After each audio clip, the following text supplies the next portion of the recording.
এত কষ্ট করে একটা জিনিস বানানোর পর সেটা যখন দুম করে ভেঙে যায়, তারপর যে কষ্টটা হয় সেটা যার সঙ্গে হয়েছে সেই বোঝে। আঁকিবুকি করতে আমার ভালোই লাগে, তাই যখন সময় পাই আর যেখানে ফাঁকা পাই সেখানেই আমি আঁকিবুকি করতে বসে পড়ি। তো সেরমই বসে পড়েছিলাম এই মাটির ঘরটা নিয়ে।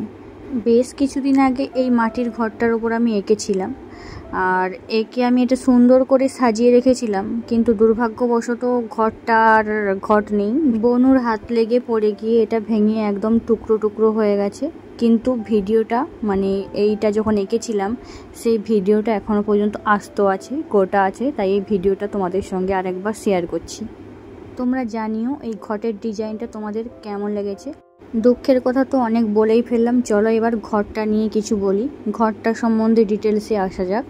পাশের বাড়ির একটা বনুর থেকে এই ঘরটা আমি চেয়ে নিয়ে এসেছিলাম এই ছবি আঁকবো বলে। কথা ছিল ছবিটা এঁকে আমি ঘরটা ওকে ফেরত দিয়ে দেব, কিন্তু ছবি আঁকার পর আর ঘরটা আমার দিতে মন চাইলো না, তার জন্য আমি আমার বাড়িতে সাজিয়ে রেখেছিলাম। কিন্তু কি বলবো, দুঃখের বিষয়, বলেই তো দিলাম কি হয়েছিল। ঘরটা বেশি দিন আর জীবিত রইল না।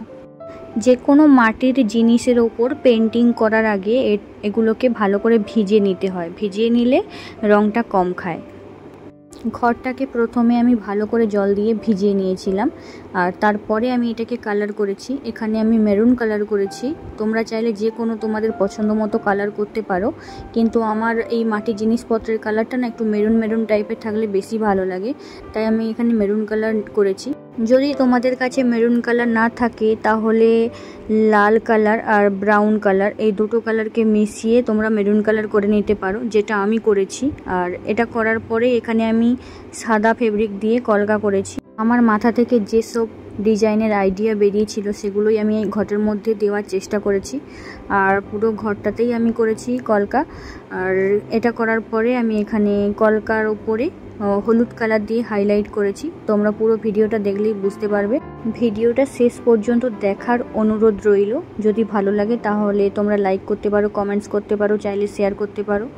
আর তোমরা জানাতেও পারো যে তোমরা কি ধরনের পেন্টিংয়ের ভিডিও দেখতে পছন্দ করো, সেটা আমাকে কমেন্টস করে জানাতে পারো, আমি সেগুলো করার চেষ্টা করব।